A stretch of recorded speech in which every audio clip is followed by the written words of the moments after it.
Hey guys, this is Jeff from UnleashedPhones.com, and this is my review of the Nokia X. The Nokia X is the Finnish company's first Android phone, and it kind of took a lot of people by surprise because no one really thought Nokia would release an Android phone, especially after the huge focus on Windows Phone lately. The Nokia X comes in a very strange price bracket that puts it between Asha phones and S40 phones and the Nokia budget Lumia Windows phones. So it is an interesting device. Also, even though it does run Android, you'll see that this UI doesn't look anything like any Android phone you've ever seen before. So it is an interesting phone. Let's start with design. In terms of design, the Nokia X looks very much like what you'd expect a Nokia phone to look like. Build quality is very solid. It's a nice polycarbonate matte finish to it. You get the Nokia X in a whole bunch of colors as well. Of course, you've got the very bright green, which looks a lot better in person than it does in video, just so you know. And build quality is really nice, very solid, no creaks or squeaks anywhere around, and even the buttons are very nice to use. So that's very impressive. Giving you a quick tour of the device around it, you get the power button right over there, which is used to unlock and lock the screen. Volume buttons, no dedicated camera key, which is not a big surprise considering how that camera is. At the top you have a lone 3.5mm audio jack, nothing on this side, and at the bottom you have a lone micro USB charging port. That being said, there's no micro USB to USB cable included in the Nokia X's retail box, which means you're gonna have to buy a cable from somewhere else. There's a charging cable though, so don't worry about that. At the back you have a 3 megapixel camera, which is unfortunately fixed focus, which means that your camera pictures are gonna be, well, questionable. We will talk about that later. And there's a very loud loudspeaker right here through that very small speaker grill with very proudly located Nokia branding at the front. You have a lone earpiece right over there above the screen. You also have a proximity sensor which turns off the screen whenever you make a phone call, and at the bottom you have just one lone button over here. As a phone, it really feels really great in the hand. The Nokia X measures about 115 by 63 by 10 millimeters, which is a very nice size to hold, and it weighs just 128 grams. In terms of design, the Nokia X is definitely one of the better looking phones in this price range. Talking about that screen, you have a 4-inch WVGA 480 by 800 pixels resolution IPS display. That resolution isn't the best out there for sure. On a 4-inch screen, it can look okay. As you can see, you will see some you will notice that the text is not as fine as it could be, and there's a little bit of blockiness to the icons all around. I really don't think it's that bad. I think it's okay. There are worse screens out there, and there are worse screen resolutions out there as well. The screen also has really good viewing angles. It's not super great, but it's pretty good. And the brightness is really good, and as you can see, it's really colorful thanks to that UI. Color reproduction is pretty good as well. It's also very responsive. Two things I don't like about the screen though is that in outdoor sunlight it does wash out quite badly, and it is quite reflective. Another thing that annoys me though is that, as you can see, it does catch a lot of fingerprints, which means you're going to be cleaning that screen a lot. It's also worth mentioning that you can remove the back panel of the Nokia X, which is kind of cool because this means that you can basically pop the entire phone bit out and buy extra shells in different colors so that you can mix and match the Nokia X to be whatever color you want it to be.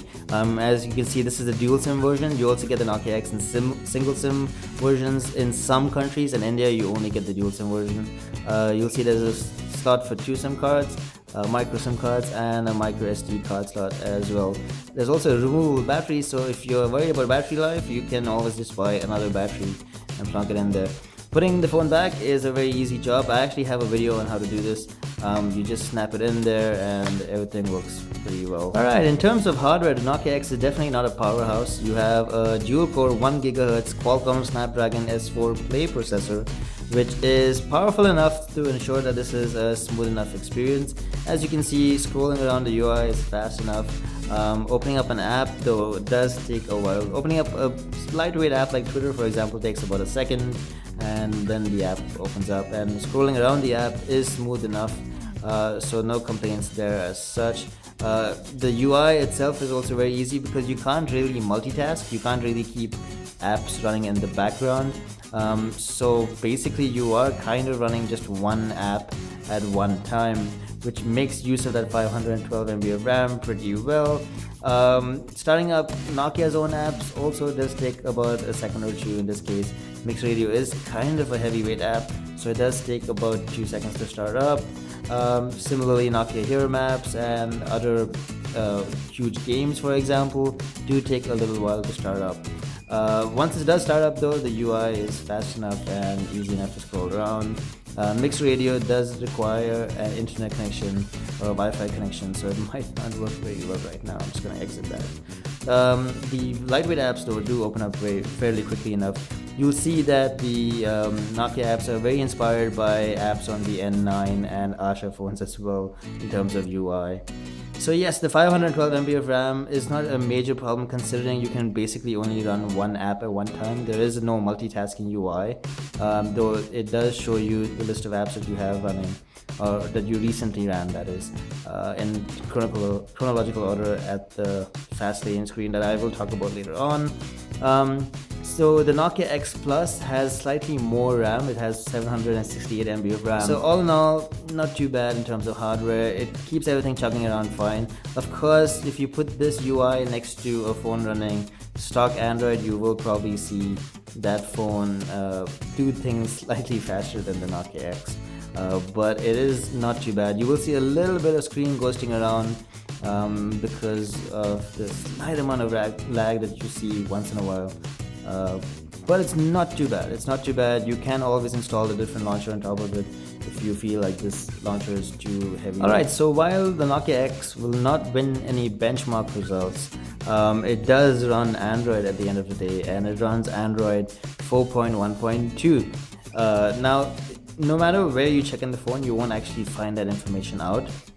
Even if you go to system updates, it actually just checks for the update for Nokia's UI basically on this phone. So it does run Android, but a very heavily modified version of Android. Now I've done a separate video explaining Nokia's UI on the Nokia X, so you can check that out for a better idea. But basically what you should know though is that there are no Google services in this phone, which means no Google Play Store, no Google Chrome, no any of Google apps at all. And instead it's all replaced by Nokia's apps or Microsoft's apps. The UI is kind of like a mashup between Windows Phone and Asha. It's actually very inspired by the Asha 501 UI or any of the Asha 500 series of phones if you've seen that before. You have a list of apps right over here that you can change around and move around, and you have Fastlane here, which is kind of a notification pane because you don't see notifications in the drop down on the Nokia X. Instead, your notifications are sent here. The UI allows you to customize it quite a bit. You can, for example, move icons around if you want. You can also create a whole new folder and drop things in there. For example, let me call this random stuff. Alright, you can name this folder whatever you want, and then you can basically drag things and place them into this folder. You'll see that the UI is kind of slow when you're doing this around. That does not feel too great, unfortunately, but it does allow you to change things around, and you can also basically insert any widgets that you want onto this UI. It does look a little strange though, I will admit. For example, the Nokia Music widget kind of suits the UI a little bit, but if you were to add any other apps, if you were to add for example Twitter's app that has its own completely different widget on top of it, it does look really strange. So you can basically add and customize everything according to how you want it to, but just so you know, it does look a little strange. At the end of the day, the Nokia X does run Android, but it doesn't look anything like any version of Android you've ever seen before. You do get the nice little benefits of Android. For example, you can install APKs from anywhere. For example, WhatsApp and the Amazon App Store are not actually included in the Nokia Store. Now, Nokia Store has a whole bunch of apps built in. It has Viber, it has a whole bunch of other things as well, like Twitter and Fruit Ninja, but it doesn't have a whole bunch of apps. For example, it doesn't even have Instagram, it has a whole bunch of other third-party fake Instagram-like apps, but it doesn't have Instagram yet. So you will have to download the APK file unless Nokia decides to list it in the store. For now, you will have to download the APK file separately and install it. Downloading an APK file does carry its own risks, but you can always download the Amazon App Store and choose to download apps from there instead. Installing an APK is as simple as going to your security settings and allowing installation of apps from unknown sources, just like on any Android phone for that matter. To the software, and I have detailed out in a separate video, so if you want more details about the Nokia X software, do check out our separate video on just that. But I'm just gonna move on now to the camera. The camera is a 3 megapixel fixed focus camera, which isn't too great.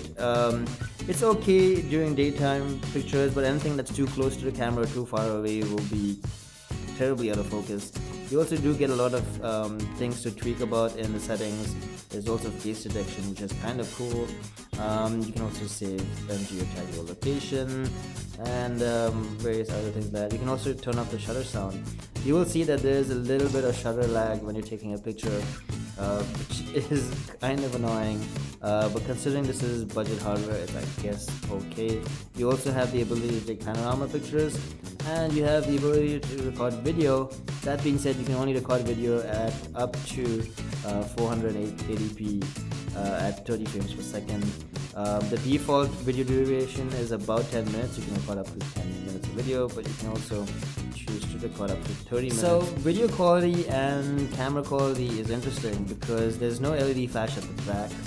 Video quality is pretty okay, it's not too great, but at low light scenarios, both image quality and video quality is pretty bad because this phone wasn't really meant for low light scenarios, and there's no LED flash, which means you really can't take pictures at night at all. Alright, moving on to call quality. The Nokia X does a really good job at call quality. It's pretty good. The loudspeaker is very loud and the earpiece is very loud as well. Network reception is also pretty good, and there's dual SIMs, as you can see. That's typical of a Nokia device. Never had any problems with networks, or never had any problems otherwise with network or call quality. In terms of battery life, the Nokia X is an Android phone at the end of the day, so it kind of just lasts about 1 day right now.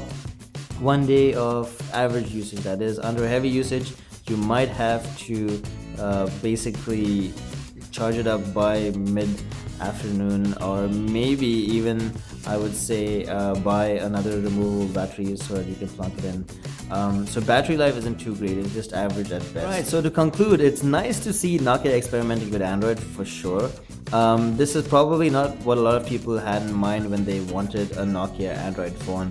It does look a lot like Nokia's Asha phones and a lot like a mashup between Windows Phone and their Asha UI. So all in all, the Nokia X is an interesting phone. I'm not really impressed by the camera. I kind of wish Nokia went with a camera that could focus. Battery life is also decent at best. It's not too great, it's not too bad either. The screen is also pretty okay. I'm not a fan of the fingerprints, but it's an okay screen. Viewing angles are pretty good. And like I said, the performance is okay. There's a little bit of ghosting, a little bit of lag that happens every so often. But at this price point, it really isn't too bad at all. The question though on everyone's mind is, should you buy this phone or should you just buy a Nokia Lumia 520 or a Lumia 525? The advantage you get with the Nokia X though is that you get access to all the Android apps that are out there, at least ones that can install on 512 MB of RAM. That being said, getting the apps can be a bit of a challenge. For example, to install WhatsApp, I had to go to WhatsApp's website and download the APK file from there. Similarly, with the Android app, with the Amazon App Store, I had to go to Amazon's website and download the APK file from there. So if you're gonna buy this phone, you should know that you might have to jump through a couple of hoops to get some apps which are not on the Nokia store. I think Nokia is aiming for people who are brand new to smartphones and want to buy their first smartphone, and that's where the Nokia X comes in.